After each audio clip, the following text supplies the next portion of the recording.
We're tapping into surpassing expectations from the most successful people in the modern day and honing in on new foresight, methodologies, and clairvoyance you never knew. This is Your Transformation Station with your host, Greg Favazza.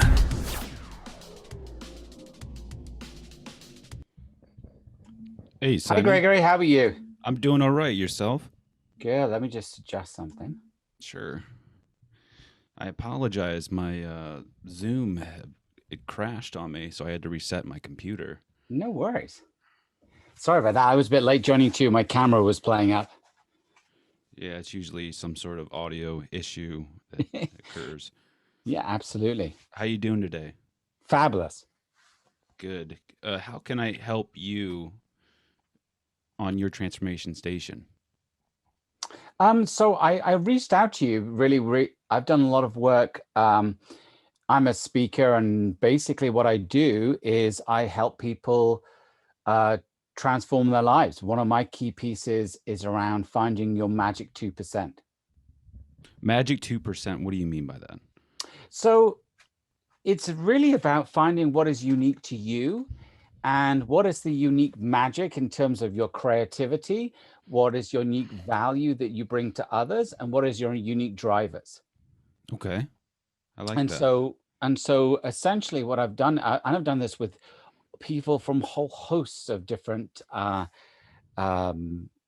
professions, from lawyers to doctors to all of these kind of professions, to business people, which is we often define ourselves as a basket of skills, right? Mhm. You often ask people, who are you? And they say they're a project manager or an engineer. Well, that's really a skill. And those, if you refine them to a craft, that's amazing. Mhm. But ultimately, they're a commodity. Any Okay. skill has a price tag. And what you're basically saying about yourself is that you're a shopping cart. Okay, And so what you're saying, I'm interpreting as when you ask them, who are you? And they say that they are a project manager, I'm assuming internally that they really don't have an identity, and the only identity they created was through their own profession. And I would just add to that, sometimes those are impositions. It's what people think they should say. Did I see a butterfly go by your... No, I don't think so. I saw something go by. I'm like, what was that? It looked like a butterfly. So, so essentially it's about finding that magic 2%. What is unique to you? What personally drives you? And and the interesting thing about what drives you is often you don't need experience in that field. It can be a personal drive. It can be ambition. And the interest, when you actually talk about what drives people, it automatically inspires others. Even if you meet someone at let's say, a gathering, a party, and someone says, I'm driven by X, Y, and Z, you may not agree with them, but you're actually inspired by their charisma. Yes, through the art of Yeah, storytelling. it's the heart of story. It's the heart of what is your story and what is unique to you. And Mhm. so many of our educational experiences often turn us into those commodities, Okay. right? It adds to our commodity set. And then a lot of what I do with clients and coach them through is say, well, what is the unique value you bring to others as an entrepreneur, as a business person, as a leader? What is the unique value you bring to others, an organization, or to your customers? I mean, one way to explain it is, the Four Seasons, the hotel chain. Yes. They're a cut above the other five-star hotels. And when they actually asked their guests, their customers, why? And they thought it would be about their customer service, which is exceptional. They thought it would be about their concierge, which is exceptional. Hmm. When they actually asked people, it was the humblest things that made the difference. For instance, they allow you to select your pillow. Okay. So it's a little tiny thing that has a huge impact. Because if you're a business traveler and flown halfway across the world, what do you care about? A good night's sleep. Precisely. But it's those magic little 2% that, separate you from the average. Okay. I'm collecting what you're putting down, and I can almost relate it to a book that I've read through oh my James Clear, it's the Atomic Habits, and Mhm. he talks about the 1%. So I see where you're relating this. Now, if I said, "Hey, what can you teach my audience?" What would you do? What would you say to Hmm. them? So, I mean, the next kind of piece to that is how do you then accumulate that? How do you define who you are, your experience? And so a lot of that is actually then the opposite, which is what actually we can go through is a simple exercise and focus on your negatives. So here's a simple exercise that we can do on the show, which is basically your value statement, your vision statement for yourself. And imagine getting a piece of paper, drawing a line down the middle, and on the left-hand side, imagine going for the interview you most want to go for, the job, the miracle job you want to go for. And then imagine describing yourself how you absolutely suck. The worst way you could be totally Yes. perceived. I mean, literally, literally the worst way, rude, ignorant, stupid, you name it. Hmm. Make that list on one side, and then get people to, because we're very good at our self-criticism, how we could be perceived at the worst, and then Hmm. ask people to flip that, and for every word, think of the polar opposite. Okay, I can relate this because I'm a full-time student and I'm going for organizational leadership. And when you look at an appreciative inquiry, you're utilizing, I want to say it's the SOAR context, Hmm. looking at the positives on what you can refine to go further rather than looking at the negatives, because the negatives, that will be the it's that four little box model that we all, Hmm. I can't remember what that's called. Oh, that's going to drive me nuts.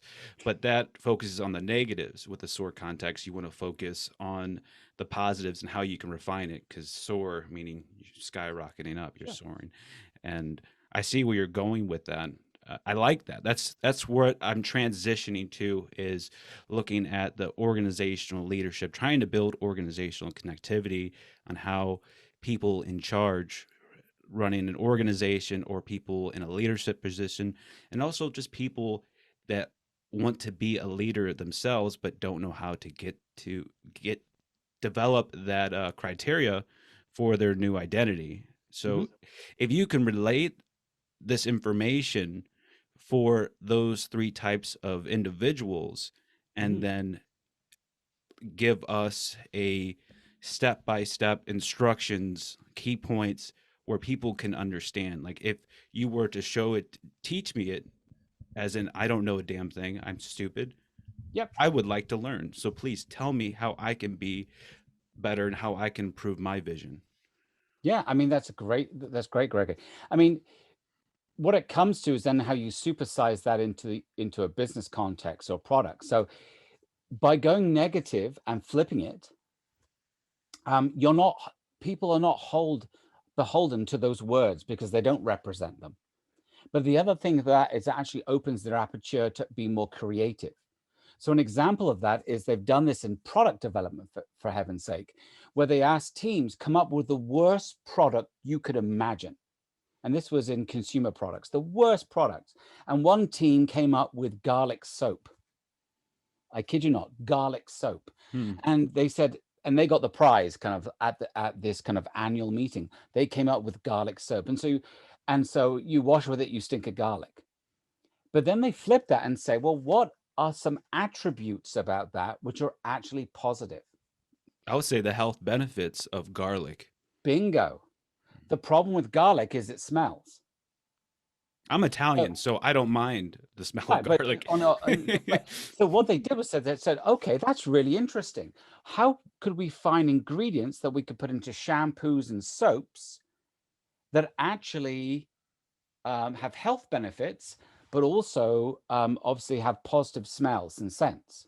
Mhm. And so from that, you know, hundreds of millions of dollars of industry was created from an exercise around garlic soap. So often you can do that within yourself because you're not limited and you don't feel prepossessed by that negative.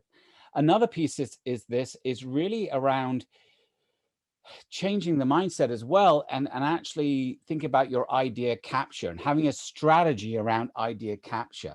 So one of the things I like to talk to audiences about is, what is your daily ideas quota? So Thomas Edison, very famously, when he died, had 5,000 patents. So he was a massive innovator. Mhm. But when he died, they found 38,000 notebooks of ideas. Mm. 38,000 notebooks of ideas. And essentially, he wrote down everything, every idea he ever had. And the reality is, some are good, some are bad, and some are just downright ugly. But every month, he would basically do a filter and see which of these ideas is worth carrying on to the next month. And so getting people to understand an ideas quota, because often people have great ideas and they just float away, literally like the butterfly you said. So getting people to think about that ideas quota, and you can do this for your teams, helps people generate, and open the aperture of possibilities. Okay. I wanted to just grasp this, so I kind of looked it up as you were explaining that. That actually, I like that because one, you're you're training our mind. We're utilizing the malleability aspect in our nervous system to conjure up innovation, but also to one to keep account of it, because usually we'll have, I believe it's around 1,500 to 3,000 thoughts per day. I'm not sure if the majority happens in the shower or when you're walking, but that's the average that I came across. But how many of those thoughts do we remember? Right. But what you're suggesting is almost like keeping a journal of these crazy but interesting thoughts. I have a lot of those, and I some of them I write down, I text to myself, but the majority I wish I did write down more, like specific, rather than something like just, oh, this this statement. And it's like, what does that even mean? I just texted that real quick. But I see what you're saying. This is actually good. Do you have more insight that goes along with this? Yeah, I mean, the key thing with any idea is think of it as a spark. It's just a spark. Mhm. And so again, think of the Edison experience. It's about building a constellation. If you actually want to develop something, you have to think of a constellation of stars, right? So then Yes. the next kind of piece to that is, once you got into the process of kind of having a daily quota, and it could be 10, it could be 5. And by the way, this is fabulous for your teams, is then saying, well, what is that idea in itself? Is it about me, my personal development? Is it about the team and the people I work with? Or is it bigger than that in terms of the products, the services, and the experiences I'm trying to develop? And then you start actually saying, well, what do I do with this idea? Do I supersize it? Right? Am I thinking too small? We always are thinking too small because Yeah, that's okay, I where the mean, self-doubt and comes in. is this an idea that is specific to me, or is it to a group or a Yes. society or a market? So What you're supersizing it. explaining is universal specificity, correction, universal standard that can be transferred over into cultural specificity in relation to your life and your specific situation. I think Yeah. that's interesting. Yeah. And then the next piece is, so if you've done that supersizing, you see, what is the scope of this? Be it people, be it, then say, is it solving a problem?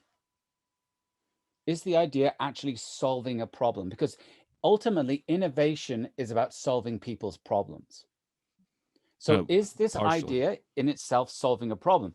And then you got to say, well, that's an observation question. If I think there's a problem being solved there, let's go out and see if people have these problems, right? Solving a problem, right? Airbnb solved the problem of hotels and the restrictions and rates because people wanted more choice. So Mhm. is it solving a problem? And then how do I refine that idea? Now we know the scope, we know the problem, and how do I refine it into a solution? Okay, if you frame it that way, as far as the innovation, it's solving a problem. At what point can somebody say, how do I expand? I thought I expand through innovation, solving a problem, meaning everybody's problem, my problem, or can you go a little bit more into that? Sure. I mean, I think when you think about innovation, it's important to understand innovation is about creativity. We've talked about that, right?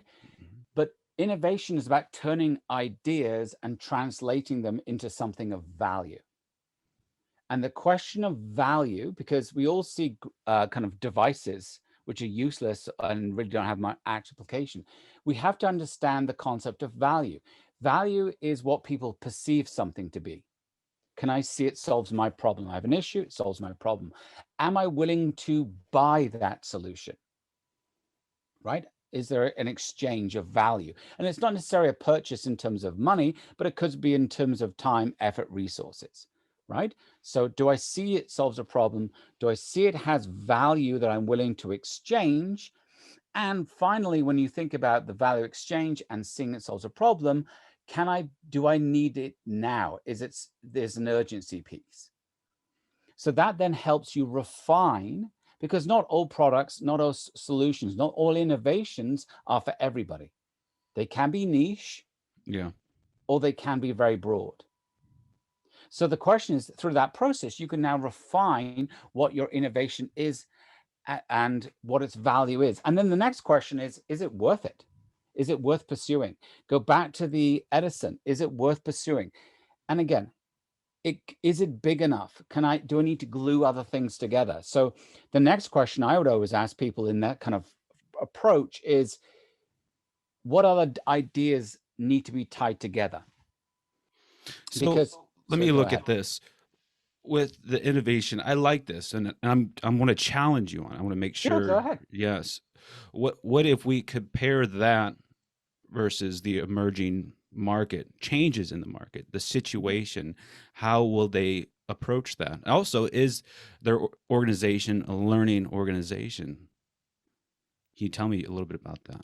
Sure. How can you to the emerging market? Well, if you actually think about most of the large, successful digital type companies, Mm-hmm. what they've done, the solution they've actually created, because they're not actually in most cases content producers or creators. Airbnb doesn't own a single hotel. Right. It doesn't own any taxis. What they have done is basically enabled a marketplace, like an old-fashioned marketplace, where people want to sell something and people have something to sell come together. They're ecosystems, right? Yes. So that's one example of how you can think about that, because there's then the questions of scaling. The opposite, though, is then thinking about then the niche products, which is important, because when you think about what makes niche, it is often the perspective of quality. Go back to how people perceive value. And quality is the consistent application of a high standard. So I don't know if that's true at this moment. I mean, we have this "I want it now" mentality. So is efficiency versus quality, or I would say having it now versus quality, better? I think they're different things for different kinds of environments, right? So if you think about what is customer service, think about it in 3 chunks. The Okay. first one, what you're talking about, is transactional effectiveness, right? So Sure. Yeah.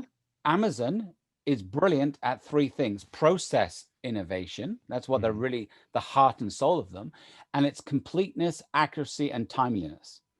What about with a corporation, as far as what have you done for me lately, and what are you accomplishing now? Mhm.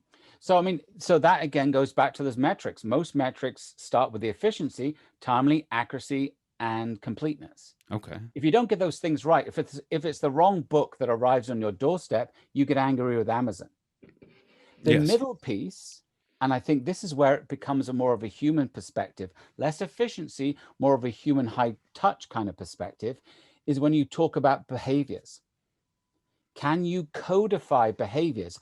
And if you think of codifying your behaviors, you come up with an experience design.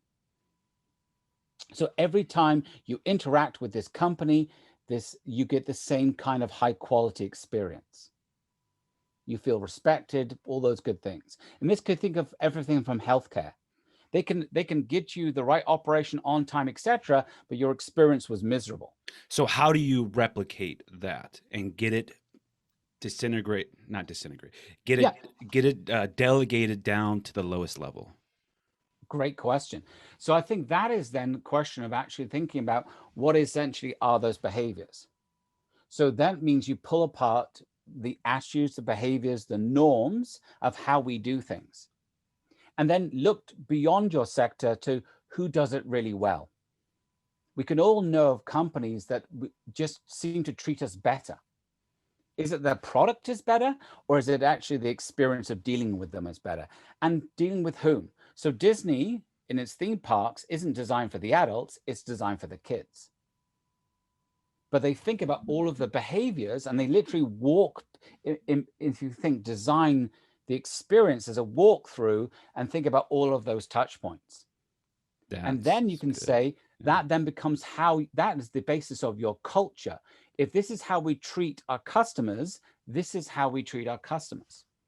I see what you're saying. Codify those behaviors.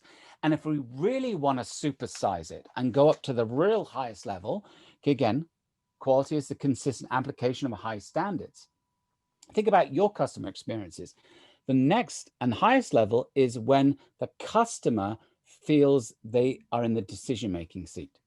They get options, right? So it isn't, just the transactional. It isn't just that people give you great customer service, but you sense that somehow you're the decision maker. You get to tailor the solution to your unique needs. That's based off the perception of each individual within the organization. In order for them to apply this mindset or adapt this identity, they have to believe in it. So then how do you reinforce it? Okay, so that's a great question. I think that really speaks to the culture of the organization.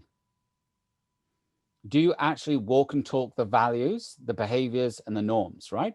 Do you actually, have you codified how you treat people inside? Value proposition. Value proposition, but more than just the value proposition, culture and values is what you do when no one's watching.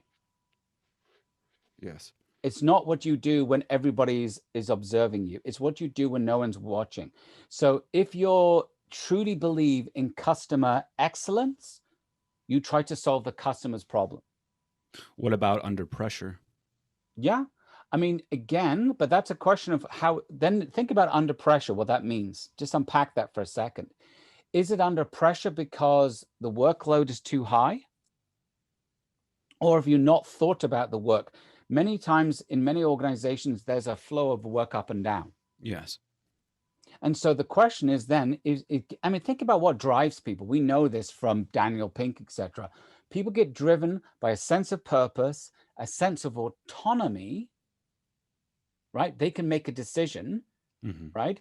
They've been given a set of values, and based on those values, they can make a decision, a good call for the customer, right? And they give a sense of ownership, pride. And if you've instilled those kinds of values, and you have a sense of how you're going to treat your ideal customer, then it will be, even under pressure, people will default to those positives rather than the negatives. And then go underneath this flow state because it's what they believe in, because that's what you've instilled. So how can you teach that to people who don't understand the basics of business and human behavior? That's a great question. I think one way to unpack that is, what problem do your customers want solved? Okay, that's as simple as that. What is the problem they really want solved? Not the superficial, but the deeper one. So give an example of this. And speaking very humbly, you've probably never wanted to buy a computer, a smartphone, or any of these devices in your life. What you wanted was what those devices can do, right? Watch video, access content, speak to friends. That's what you want, right? If you could email from an orange, you would buy an orange. That's what you want. It's not the device. So if you remember years and years ago when the iMac, the first kind of iMac, the colored one, with all that came out, what was revolutionary about that computer, apart from this gorgeous design, was that you could take it out of the box and press on, and it just worked. You could be emailing in 2 minutes. Prior to that, every time you bought a computer, you had literally had to buy the computer, download software, put on software. Sometimes you spend a weekend literally trying to get the computer to work. People don't want a computer. They want what a computer can do. And so I think part of unpacking that is asking, what does your customer really want? Not the superficial. What do they really want? So if you're running, let's say, a hospitality, does your customer really want a room, or do they want a stress-free vacation? Because if it's a stress-free vacation, you can design an experience that makes it a stress-free vacation. Now, with that question, is that a universal question that can be applied to different scenarios? Let me go into that. So just your initial customer, that's the question. What is for the example you used, do they want a stress-free vacation? Yes. What if something went wrong and the customer's pissed off? Do you still have that mindset, or do you want to alter that mindset to they just want to be heard? So that's a great question. I mean, but let's unpack why the customer is pissed off. Is it something that your service has done? Or is it just they're angry because they've had a fender bender outside? Okay, so then that speaks to me is how you can actually train that. And there is a psychology around that. You know, Mr. Smith, you seem really annoyed at the moment and agitated. What's happened? So what you can do is train people to empathize. Yeah, you know what? I was just out there and someone did a nasty sign to me when I was parking my car. Yeah, I hate it when that happens. So you're actually, it's not about the service. If it is about the service, then the question is getting to the root of the problem and actually understanding what is the root of the problem and how can we solve that. And so, so you're angry about the let's say the hotel service, right? Okay, well, what aspect of that?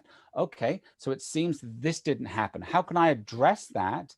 And more importantly, remedy and go back to our values, because we believe in A, B, and C, Yes. in order for you to get, because honestly, what I want from this, Gregory, is you to have a stress-free vacation.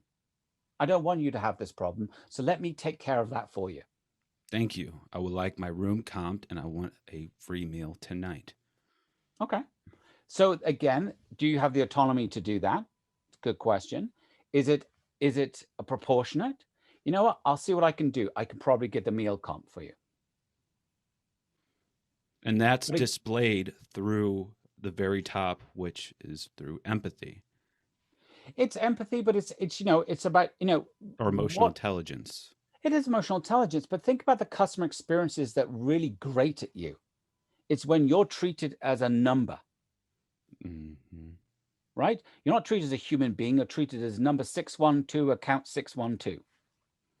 And they really couldn't give a damn about you. So again, you've got to get the transactional correct. Accuracy, completeness, timeliness. Then you can think about your behaviors and how you codified those behaviors in culture. But then you can actually then go to the supersize, which is enabling the customer to have those kinds of decisions. Now, you've said this with treating people like a number. We are now working from home. Everything is digital. I feel like this is a huge emerging problem that's only going to get worse.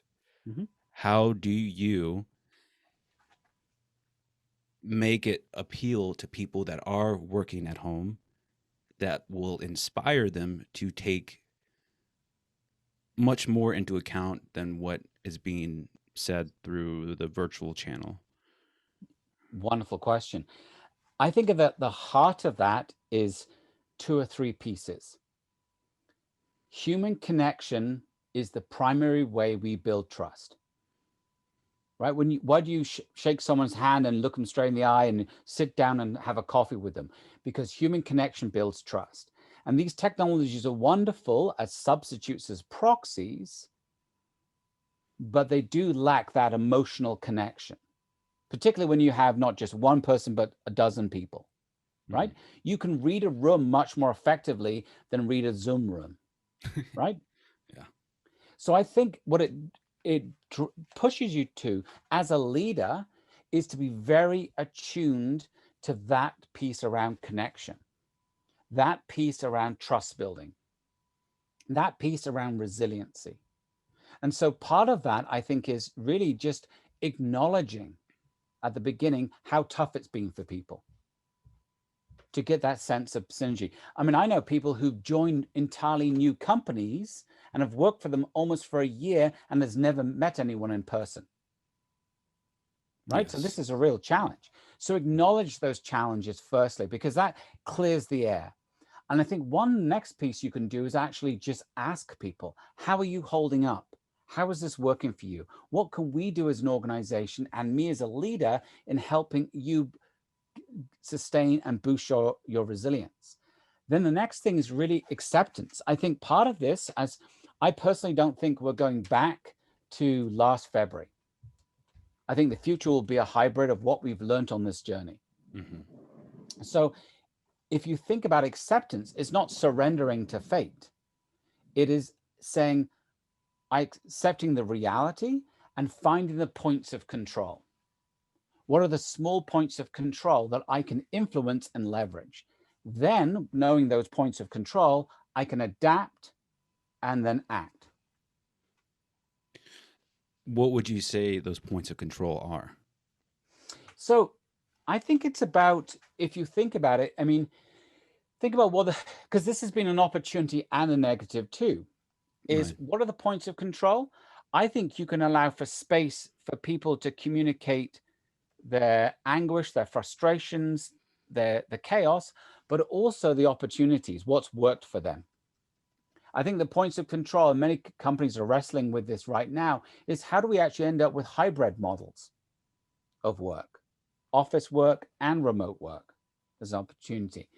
Points of control can also be around how you appear as a leader in your organization working remotely. Do you have one-on-ones with people to check in about how they're doing? So what are those points of controls? To adjust behaviors, to build that resilience. So what I'm gathering is not just people, organizations, everybody that has already developed a vision statement. It is a refining your vision statement to meet what's happening now. Because I know people are still using the same one they created and thinking it still meets the situation when it doesn't. Yeah. I mean, I think vision statements can be very powerful if they're powerful.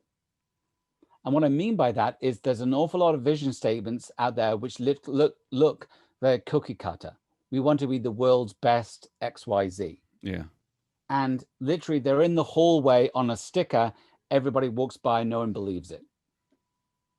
So I think vision statements only matter if you've really, they've been digested into the values of an organization, how we act, how we make decisions, and the way in which we treat people is an expression of our values.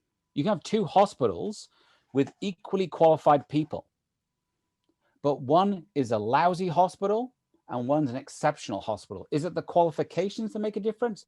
Maybe. Or is it how they treat their patients, their bedside manner, and the values they hold? So I think the vision statement is powerful, but it has to be done.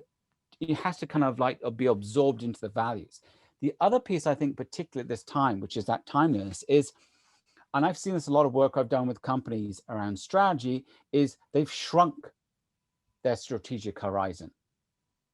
They're not thinking 5 years out. They're thinking the next 6 months, 12 months, 18 months. That's their planning horizons, because there's so many variables in their world. It's almost to say 5 years hence, we don't even know what that's going to look like. Well, okay, let's go into this. I hear too much about everybody trying to shoot for the 5 year mark. Now I'm hearing that you should be shooting for 20 years as far as where do you want to end up? What is your ideal position that you want to be? How do you want this organization to be identified as? What do you want your social capital? You want your financial, your technology, you want all of that for the next 20 years. But then you're saying next 6 months because of the variables. Why is that better? So I'm not suggesting it's better. I mean, you should have an idea of, let's say on a personal level, where you want your life to be. But you have to roll back the carpet. And so much is up in the air at this time. There's such volatility. I mean, when we got into COVID, most of us thought it would be a 1 month wonder. Yeah. And we're now a year and a half in, and it's a bit like children in the back of the station wagon. Are we there yet? Right? I'm not sure that anybody can say that it's another 6 months or 12 months. And so if you're working in a business and you've got high volatility in prices, high volatility in your supply chains, high volatility in your customer base, high volatility and shifting customer needs, high volatility in staffing, government regulation, could there be another lockdown, closures, etc., right? Mm-hmm. So there's so much volatility that you actually need to think about 6, 12, 18 months as a kind of a horizon. You telescope down your strategies to those kind of parameters. One thing I would say, though, is to have them in 3 buckets. There's always things, say 3 things you must do. These are things that keep your lights on, that enable you to, that are absolutely mission criticals, the musts. And then you should have 2 things maybe you would kind of should do that build future capabilities. And then 1 thing you would like to do, which will help you get past this 18 months and come out the other end as a better company. So the musts, the shoulds, and the likes help you stretch your kind of strategic framework beyond the mission criticals to actually building future capabilities. So priority of precedence. Probably, but it's also about, often we get caught in the immediate without saying, well, how do we ensure that we are putting 20% of our time into future products and innovation and future capabilities to enable them? So it's like Stephen Covey with the 4 boxes, quadrants. Similar to that, yes. Okay. So then how can you put it in a formula that people can apply that's for an organization or for a person? Sure. 3, 2, 1. Simple as that. Find 3 things you must do in the next 3 months. Must do. 2 things you should do. And 1 thing you would like to do, which will actually transform you as a person, as a professional in the next 12 to 18 months. See, that's going to be hard to persuade. Like, I feel like I want you to persuade me to do that because I am the person that wants to refine myself, better myself every day. If I'm not doing something, if I don't feel like I accomplished something today, I feel like I did nothing with my life.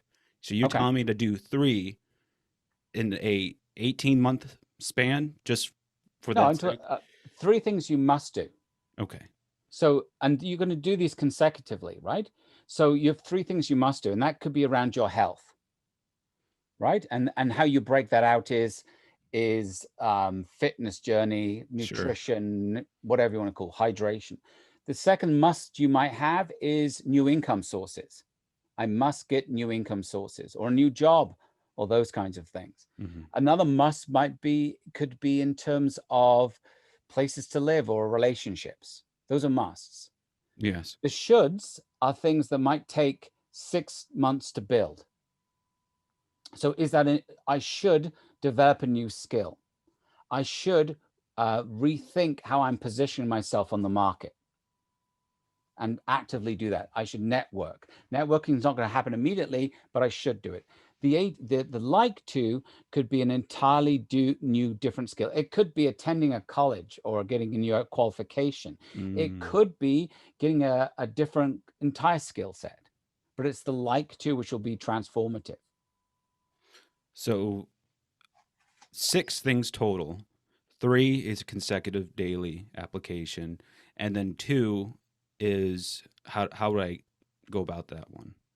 So I think the best way to conceptualize that is if you think about what can be done in, say, 6 months that can begin building new capabilities, new capacities, learning something new, applying a new technology, learning a new application, whatever it may be, a skill.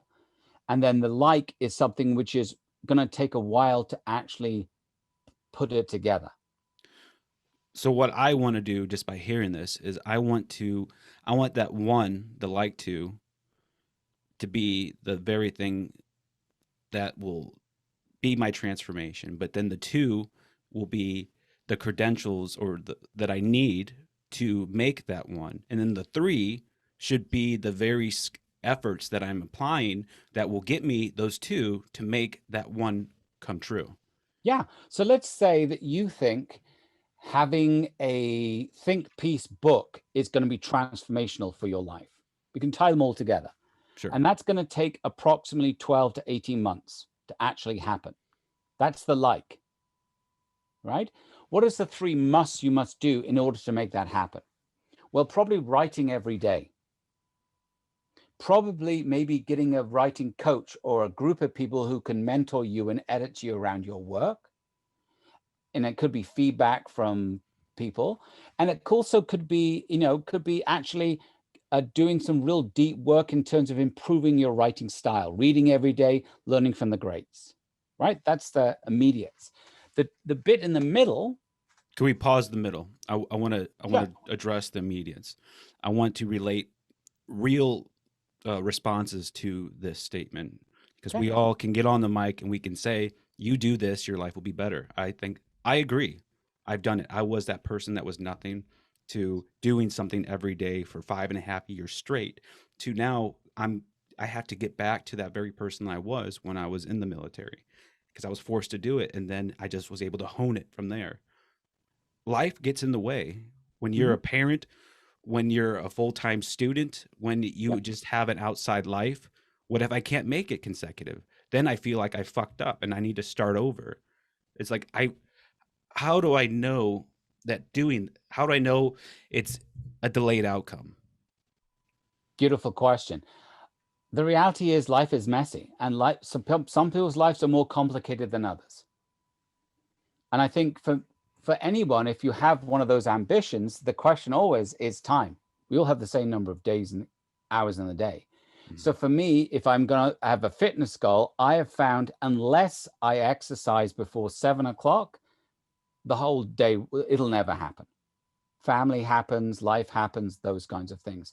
So then that's a learning for me of going to the gym or whatever it may be before that window. So that means there needs to be contextuals put in place before you go out and just say, I'm going to start reading this and this. I mean, one, you can't just start 3 things consecutively if it's difficult, because one, you're not going to, it's like a crash diet. You just try to just stop eating for like, I'm not going to eat for 2 weeks. It's not going to work. And then you're going to overeat, and then you're even in a worse place than you were 2 weeks ago. So then what questions do I need to ask myself so I can make sure that this is going to be a successful transformation? So go back to something I said earlier, which is quality is the consistent application of a high standard. And the key word is consistent. You don't grow, the amazing body from one time at the gym. But the question is always, it's humble beginnings, right? Every time you go to the gym, you're making a deposit in the account. Sometimes you might not do it as well. Sometimes it doesn't matter. You have to give yourself that slack. But it is, if you look at the greatest writers, they had their own rhythm. They would wake up and they would write from 5 in the morning till 8 o'clock and then put it aside. and they found their rhythm to achieve their goals. So I think part of that is finding your rhythm.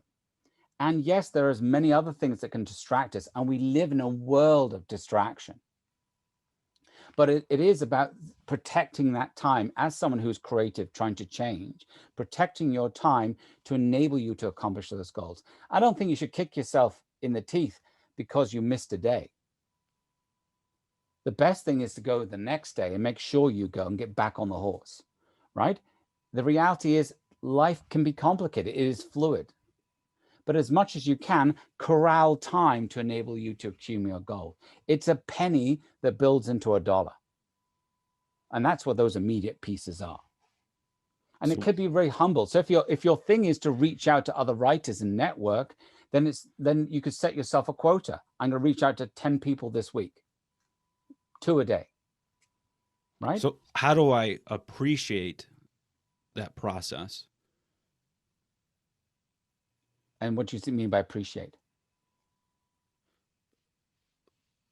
I know once you start, I know how it works with the building a habit and developing yourself. Like for me, the very first day of starting something that I'm going to do consecutively and consistently, it's a nail biter.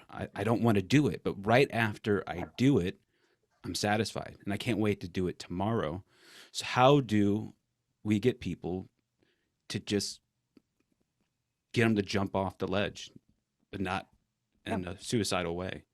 Yeah, I think that the reality is you can leap and jump and experience something new. We don't grow until we stretch. I think the real issue is not necessarily jumping in and trying. We all know that because when something is new, it's exciting and different and it sparkles with enthusiasm and inspiration. Mm-hmm. The lull is, day 2, 3, and 4, or month 2, 3, and 4. That's the grind piece. And I think it's important to understand that there is that excitement, that initial excitement, then you have the lull. Because let's say you're not seeing the changes you wanted to see, but pushing through that dip enables you to come out the other side. Because there is that initial excitement, and this is true of all change, personal, professional, organizational. There's excitement, there's curiosity, you see initial gains, but then there's that lull, which is going to happen. And that's where your stamina and enthusiasm, resilience is critical. But then if you can get through that lull, it does become the habit, that 90 days wonder. But it also then you start seeing the results that you're trying to accomplish. Now, for those that have started it, that I know what we're sharing isn't new. And people have tried this process and they have failed, and they have tried again and they have failed. What can you tell them that will make them want to try again? Well, it's interesting how you frame that as they've tried many times but failed. Mm-hmm. Maybe they've not found the correct way that really kept them at the activity. Yes. The right motivation. And it could be external accountability could be key for that. Having friends or family members who hold you accountable, or a mentor or a coach can be really helpful in those kind of environments to give you that kind of external push. Listen, we've all gone to the gym and sat there and said, I don't feel like it today.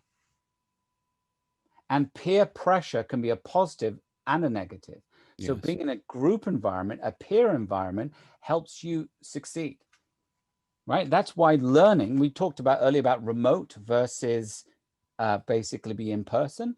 When you're in a peer environment, let's say a school or college, you do work because your peers are working to a certain standard. So peer is important. And that's why if you wanted to become a writer, getting into a peer group of writers could be helpful. Learning their practices behind the scenes to help you improve. And if we don't have access to that, because again, I want to relate it towards schooling, online schooling.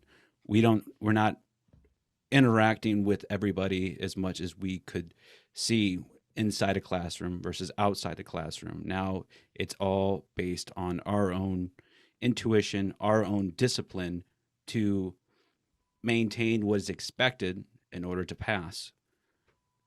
How do I conjure up the ability to do it even when my life is in chaos? It's a great question. You know what? I don't think mentors or peers necessarily have to be beside you. You can look to people from history and biographies and understand the inner story of how they became who they became. Mm-hmm. When we look at truly great people, I mean, this is true. We just had the Olympics, right? What we're seeing is the person on the podium.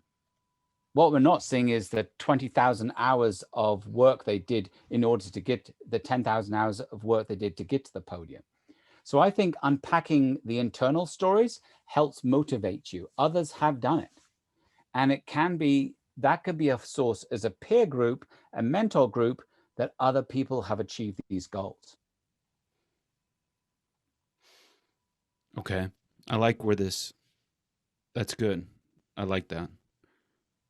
The only thing, an exercise, a real simple exercise you can do is literally get a picture of a park bench, just print one off the internet and do a stick person.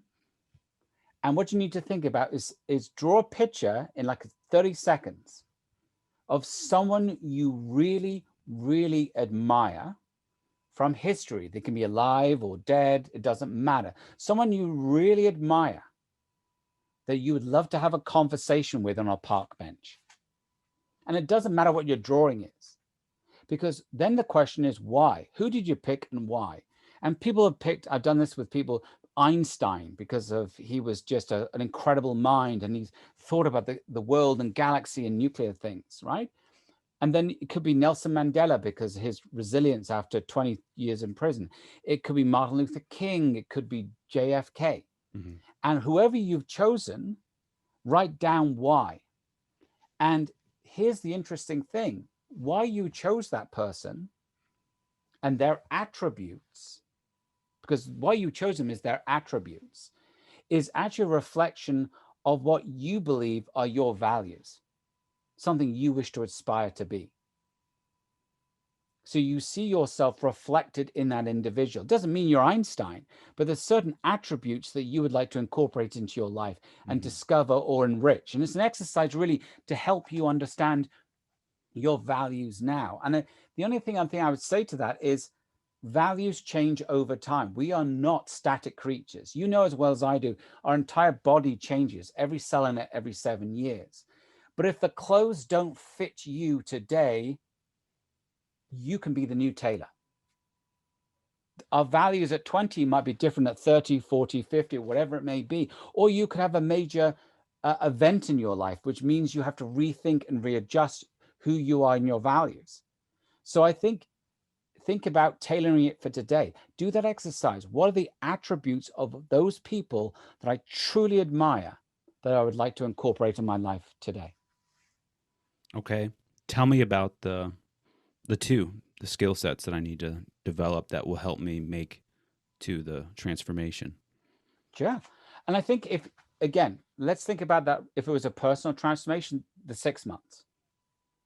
And that's when I think you're really talking about learning. One of those skills must be around learning something new, getting a more in-depth knowledge. And it could be acquiring an in-depth knowledge. If you're into physical fitness, it could be learning about physical fitness and what it really means. Because the first time you do anything, you kind of stumble through it, but you're refining your goals. So it could be that. If you're talking about writing a book, it could be maybe taking a creative writing course and really understanding how to write. The next kind of skill building could be in terms of, let's say, the book idea. How do I actually think about marketing books? How does the book industry really work? How does that work? And those are skills that might take 6 months to achieve. Mm-hmm. But they're not going to happen in an instant, but they are going to build up to something, a block of knowledge, as it were. And if you're a company, that could be new capabilities. You're learning something new. You're hiring new people with new capabilities to take your company online. That could take 6 months. And so those things, I think, is more about the transformation that can happen by learning something new and building new capabilities and knowledge. For me, I would say self-exploration and communication. I mean, those are the two things that if somebody new is trying this, that's the two things that they should go for. Is if they're trying to develop themselves and transform themselves, one, they need to know who they are, what they believe in order to do that, they have to go through everything about everything. And the communication aspect, I mean, you're not going to be successful if you can't communicate both verbally and in writing. Totally true. I mean, think about that as the more meditative piece too. There can be a self-reflection.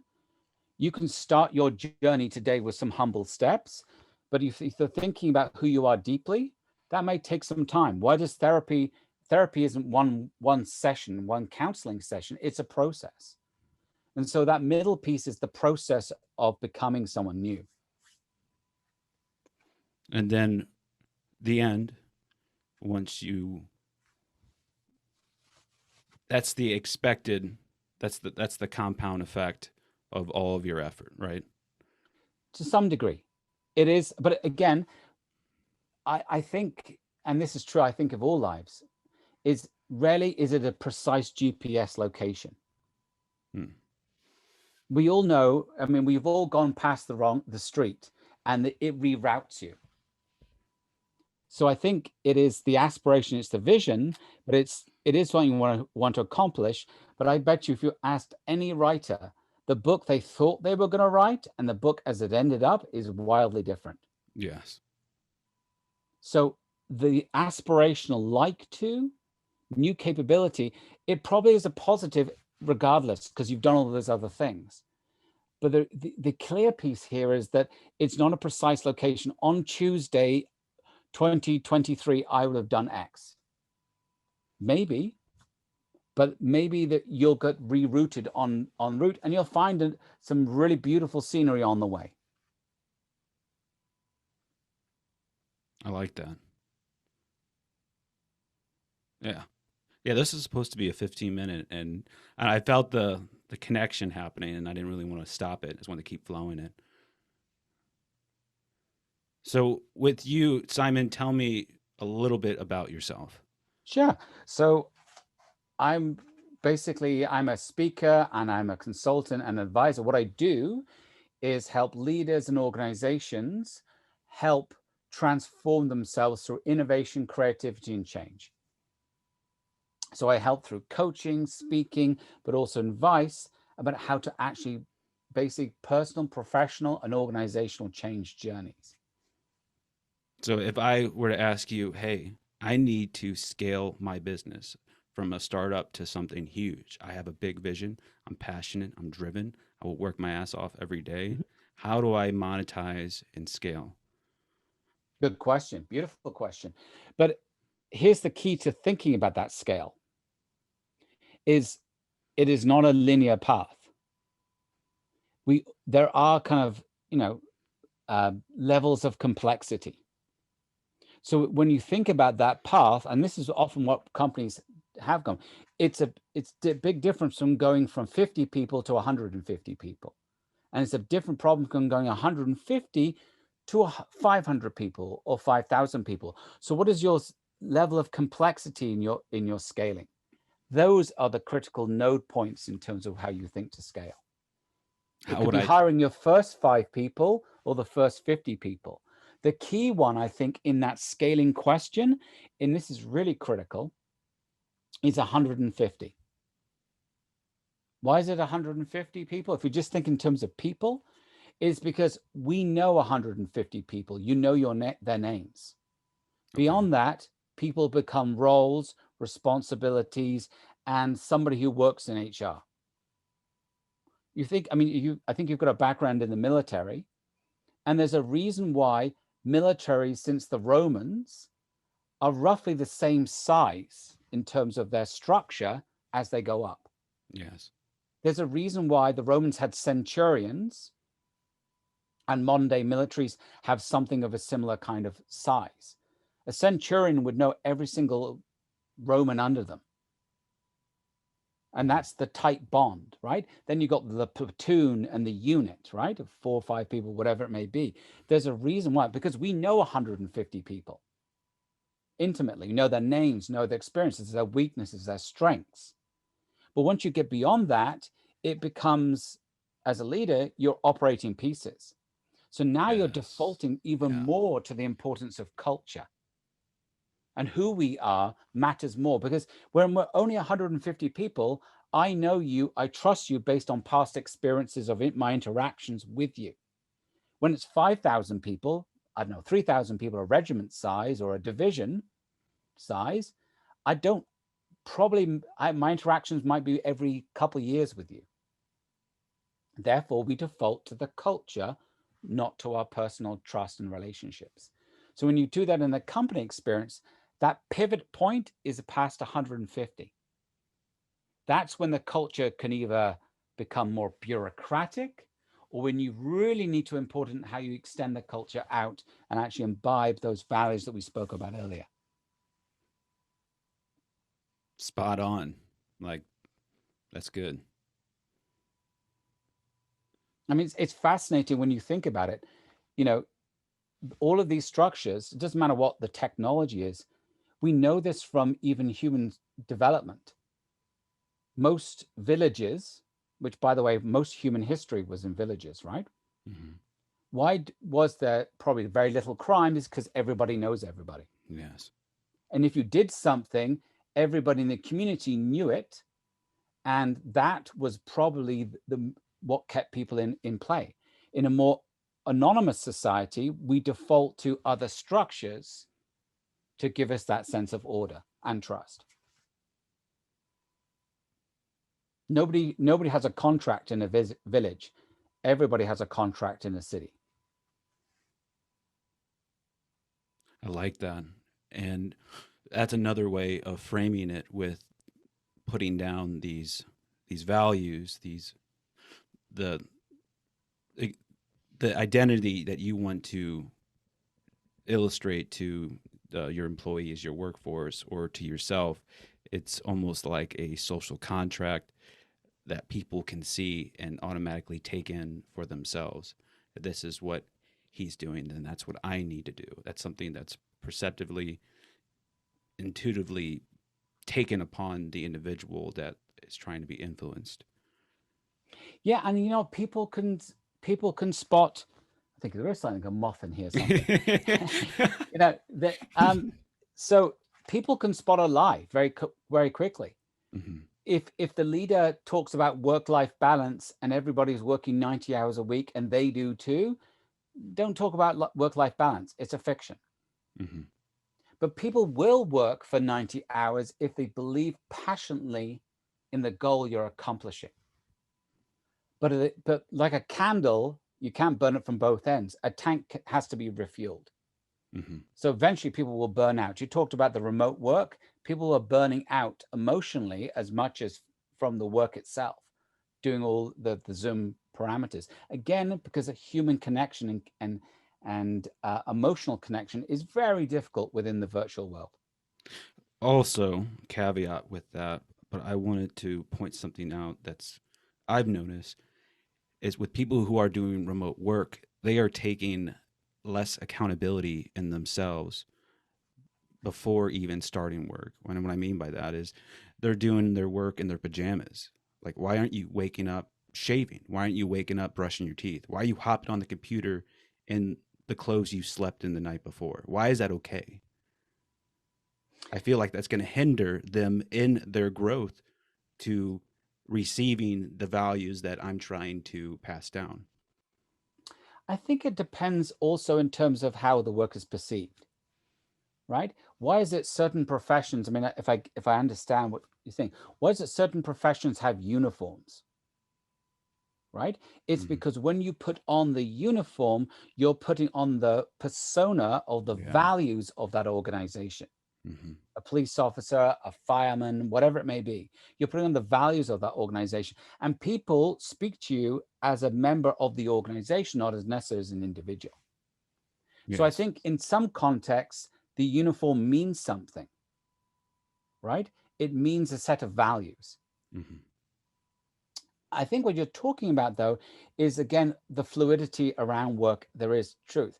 The reality is there is lots and lots of you could say transactional or administrative work, which really you don't need oversight over, only that it's been done and done effectively.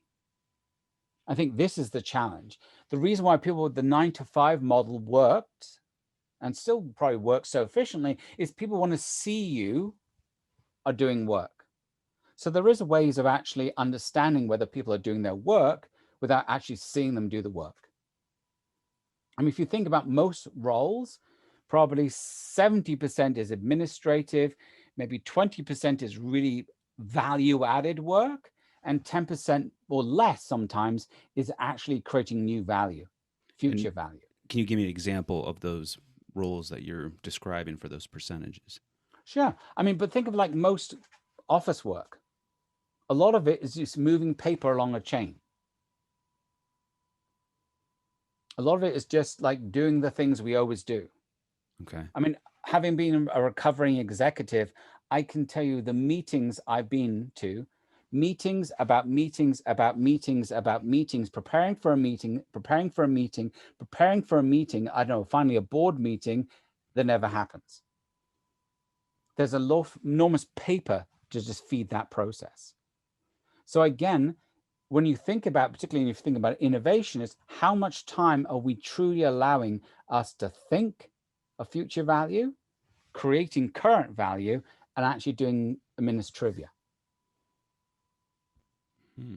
I think it was Deloitte, the big consulting firm, that realized, and this is an example of this, that they were spending a fortune.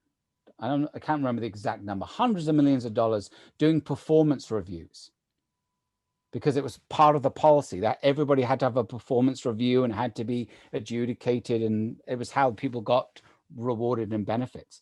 And they realized they were spending a fortune, both in time, effort, and money doing performance reviews. And they flipped that on their head and said, I think it was 3 questions. Would you recommend this person for another project? How would you rate their performance? And what value did they bring to the project? And so there's a way you can actually take some of that administrivia and find a better, more effective solution that truly adds value. Okay. Yeah, you've hit home right here with this construct. I don't know where else to take it. I mean, here's just one way I would say maybe bring these themes together. And maybe it goes back to something we mentioned at the very beginning, which is telling your story. Yes. That question, who are you? It's the classic thing at a party. Who are you? Most people define themselves as a role. Mm-hmm. And most people define themselves, as we said, as a skill. A little bit more sophisticated people talk about their experience. Maybe they talk about a key experience. All I would suggest is to shift that and talk about what drives you. When someone says, I'm personally driven by A, B, and C. Interesting. And I believe I give the greatest value to others when I do A, B, and C. What drives me, and when do I give the greatest value? And it's just a way of reframing your story and your transformation. And it's a way of reframing, because let's be honest, great leaders know what they give to others, not what they take from others. Mm-hmm. We've all been in environments where there's leaders who take recognition for other people's work or efforts, all of those things. If you're a taker as a leader, probably a poor leader. You know what you give to others. Latitude, autonomy, inspiration, motivation, dedication, clarity, whatever it is, you know what you give to others, the unique contribution you give to others. If you can clarify that story, you have a better understanding of the unique contribution, that magic 2% you give to an organization, your community, or even your family. Now, for those that are currently doing that, how can they refine it? You know what? I think you refine it by refining it. And write it down and say, do those words really speak to me today? Today, not yesterday, but today. Does it really represent who I am today? Does it really represent my aspirations today? Because that is a movable feast. And, very similar to our examples earlier around the GPS, right? And the rerouting. Yeah. The fact is, life is about rerouting. It's not a highway. Anyone thinks that life is a highway is misguided. It's more like a series of country lanes without a map. So I think the key thing is the refinement is saying, do the clothes fit me today? No, that's very good. I have a couple more questions before we end this. What is some good advice that you can prescribe to somebody that wants to better themselves today, right here and now? What are some action steps that they can implement right now? Beautiful question. I think be honest with yourself. And what I mean by that is be clear about your failures. Don't own your failures, but don't be bound by your failures. Being a human means you fail all the time. Mm-hmm. But the key thing is to learn from your failures. Write them down. What have I not succeeded in and why? Be honest with yourself. It's a conversation with yourself. Be honest about your failures, but then what can I do to flip the coin and say, what can I do differently next time? If I'm wanting to transform myself and my nutrition, what can I do to think? If you're going to that crash diet, it was probably because it was horrible food and you didn't like the food. So how can you, if the problem then is nice food, but healthy food, how can you change that delta? So own your failures, don't be bound by them, flip them to the positive. 2, you can't eat a pizza by eating the entire pizza in one go. Cut some slices. Cut 3 slices. And if you really wanted to cut 3 slices of the pizza, maybe it's your mindset, your body, and something you want to learn. Cut some. And then lastly, I'd say at a real humble thing is, there's that great Chinese proverb, every great journey begins with a single step. Just do something today. Humble. Right? Humble. We all know this. The reality is you don't become a champion overnight. Just go for a walk or do something small that is just something that makes you feel buoyant, your enthusiasm, your motivation. You've done something, and give yourself credit. I remember seeing this thing that someone actually, I thought was brilliant, and they wanted to become fit, and literally they couldn't do a single pull-up, not one. So they made themselves a plaque, right? Like a little, the kind of thing you'd print off a cheap printer. And they gave themselves a plaque when they did 1. And they gave themselves a plaque when they did 5. I kid you not. They gave themselves a plaque when they did 5. And then they gave themselves a plaque when they did 10. And then they gave themselves a plaque when they did 25. And they gave themselves a plaque when they did 50. And I think they had one for 100. Everybody laughs at the plaque for 1. But how many people, men or women, could do 100 pull-ups? Probably not that many. But the point there is incremental success. I like that. I think I can do 30. It's been a while though. I probably maybe can do 15 at this point. But when I was really refined, it was 30 plus for 100% sure. I got to put that in there. Otherwise, now I look like the asshole because I'm laughing. But you called it like it is. I like that. What is some bad advice to avoid? Bad advice to avoid.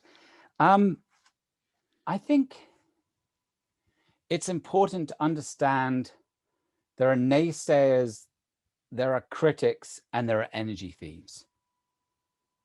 And naysayers can be often your loved ones, your peer group, who are actually trying to deflate your ambition. They probably are trying to deflate your ambition because they're scared you'll get hurt, rejected. So they might be coming from a good place. right? But they're actually just trying to protect you in some ways from disappointment or failure. So the interesting thing about naysayers is they can, if you demonstrate that you're actually making progress, humble or huge, they can actually become your greatest fans. And actually, you, like a train, you can pull them along to their own journeys. I think when it comes to critics, critics are a little bit different in the fact that they actually want to pull you down. And mostly it's a reflection of their own limitations being projected onto you, because they can't do it, they won't do it, they want to stop you from doing it. And the reality is nobody paints a Michelangelo first time. No one paints a Michelangelo first time, but we live in an ecosystem where throwing stones, particularly electronically, is really easy. There's no cost. So I think you need to put on the body armor and immune yourself to critics. Every great person who's ever accomplished any change has critics. They're out there, and actually they're a proof that you're actually making a difference. The more critics. I think the people to really avoid is the energy thieves. There are people who would deliberately not only try and pull you down, but suck the energy out of you. And so I think time you come across someone who is deliberately trying to deflate you and pull you down beyond just a kind of a flippant critic, oh, that'll never work, you're useless. But someone who's deliberately trying to kind of almost sabotage you is someone to avoid in your life. How do we identify those people? I think the naysayers is pretty easy, is ask people why they think that. And if you ask those, kind of dig down further, you'll realize that they're coming from a good place, but they're trying to actually protect you from harm, danger, or things. But then it's a question of reinforcing them. You know what? I need to do this to stretch myself. I need to do this to grow. And they're probably going to say, you know what? Go for it. If it fails, it fails. But the reality is you can do it again and again so you get your goal. I think with critics, they are by nature very negative. They're actually, you can look by their comments, it's extremely negative. They're trying to pull you down, say that it's very negative based. And when you ask them, so what advice would you give me? Very rarely are they problem solvers. Right? I mean, you ask them, so what advice would you give me? And they would say they'll have none. And that's a critic. So how could I improve this? How could I do this better? And they have no advice to give. I think with energy thieves, they can be quite toxic. And I just think they can be avoided by just understanding that often people have their own demons they're trying to work through. And really what they're expressing is their negativity, is their own demons. And so I think the opportunity with negative people is, you can help them if you're a loved one and they're dealing with their own demons. But I think with people who are truly negative, we've all worked in work environments where there are these people, right?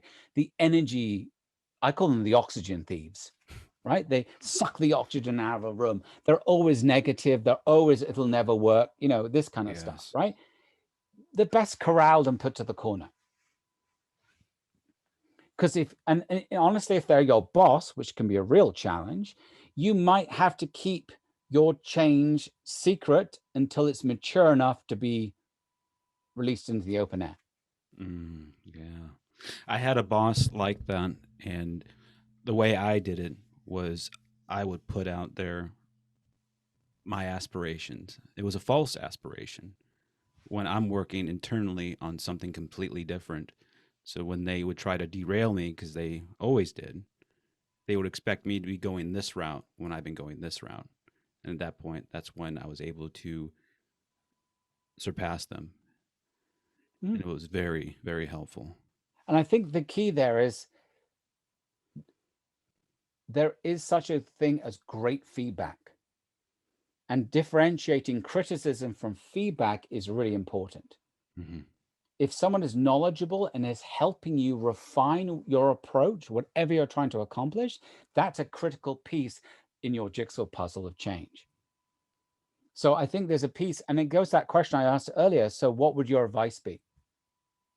How could I improve this? And if they actually have something positive to add, then be open to that creative feedback, because it will sharpen your saw and actually help you maybe get to the place quicker, be more effective, or achieve your goal.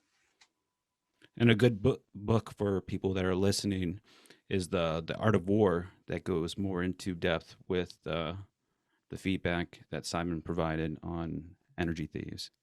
Yeah, totally. I mean, we all know them. We've all come across them. Mm-hmm. I mean, if and the interesting one, I'll just leave this as my final kind of point, is if you've in the opposite is when those energy thieves, those, I like to think of them as problem givers. There are people who love to give away problems, particularly if they report to you and your staff, right? We've all had them. And they come into your office and they basically regurgitate a problem. You've seen how penguins feed their young.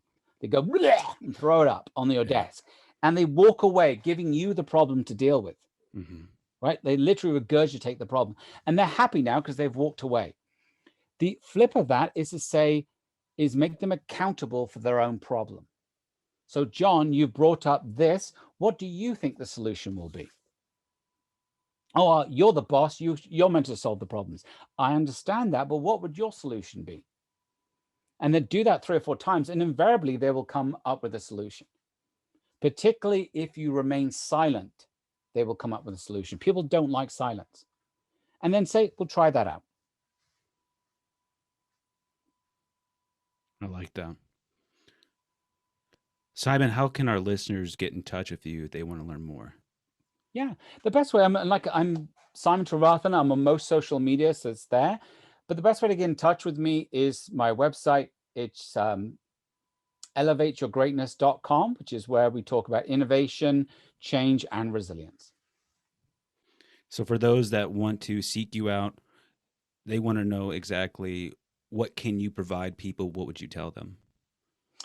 So basically, my company, what it does keynotes, consultation, and coaching around change, resiliency, and transformation, around innovation. How do you transform yourself, your profession, and your organization to be more creative, more dynamic, and agile? I like that. Alrighty. Simon, that's all for today. I really do appreciate you coming on the show. Thank you very much. It's been a pleasure, Gregory.